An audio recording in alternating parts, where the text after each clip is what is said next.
Hello दोस्तों, आप सभी का स्वागत है आपकी अपनी YouTube channel education class Jamui पर।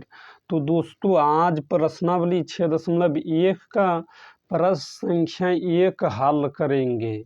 तो देखिए, प्रश्न संख्या 1 में कहता है कोष्ठकों में दिए शब्दों में से सही शब्दों का प्रयोग करते हुए रिक्त स्थानों को भरिए। तो रोमन नंबर 1 में है सभी विरिक्त होते हैं। तो देखिए, ब्रैकेट में दिया सर्वांशम समरूप। तो तो सभी विरिक्त क्या होता है, जैसे साइज से कोई फर्क नहीं पड़ता है, उसका आकार सेम होना चाहिए तो वो जाकर समरूप होगा। छोटा हो या बड़ा हो उससे कोई मतलब नहीं है। तो जैसे ये विरिक्त हैं और कोई एक विरिक्त और बना लेते हैं तो ये दोनों आपस में क्या होगा, समरूप होगा। और सर्वांशम साइज भी बराबर होना चाहिए, और सर्वांशम कब होता है, साइज भी बराबर होना चाहिए और आकार भी बराबर, आकार भी सेम होना चाहिए, तब जाकर वो सर्वांशम होगा। तो सभी विरिक्त तो सर्वांशम नहीं होगा, समरूप सभी विरिक्त होगा। छोटा हो या बड़ा हो, 5 सेमी त्रिज्या वाले हो या तो 10 सेमी त्रिज्या वाले हो, सभी समरूप होगा, क्योंकि आकार सेम रहता है।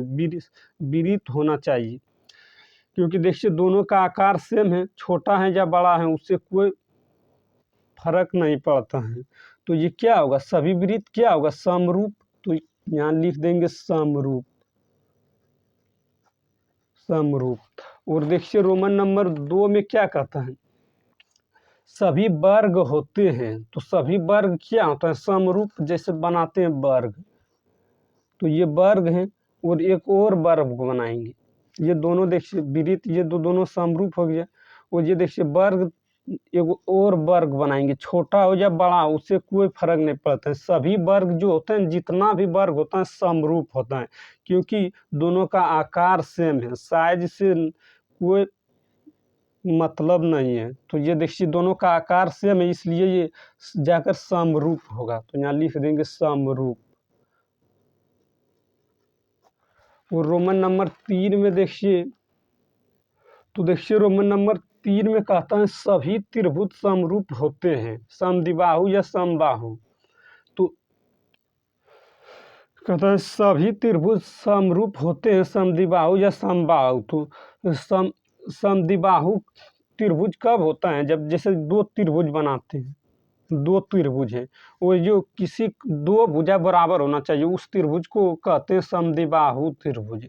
जैसे इसका ये दो भुजा बराबर है, इसका ये दो भुजा, और इसका ये दो भुजा बराबर है, इसका दो, ये मान लो ये भुजा, तो ये दोनों क्या है, समद्विबाहु त्रिभुज। तो ये दोनों समरूप नहीं होगा। देखिए इसका ये दो भुजा बराबर है और इसका ये दो भुजा बराबर है, तो ये समरूप नहीं होगा। और समबाहु त्रिभुज कब होता है, समबाहु त्रिभुज का सभी कोण आपस में 90 डिग्री का होता है, सभी कोण आपस में 90 डिग्री का, तो ये समरूप हो जाएगी। तो ये क्या होगा, आपस में समरूप। तो यहाँ ये समबाहु त्रिभुज का सभी कोण आपस में 90 डिग्री का होता है, तो ये होगा समबाहु। और ये समद्विबाहु होता है, समद्विबाहु।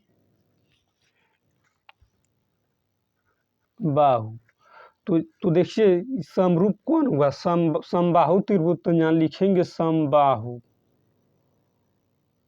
और रोमन नंबर 4 में देखिए, रोमन नंबर 4 में कहता है भुजाओं की समान संख्या वाले दो बहुभुज समरूप होते हैं यदि उनके संगत कोण क्या होता है, बराबर होता है। संगत बराबर हो तथा दूसरा क्या कहता है, उनकी संगत भुजाएं क्या होता है, समानुपाती। तो लिखेंगे समानुपाती।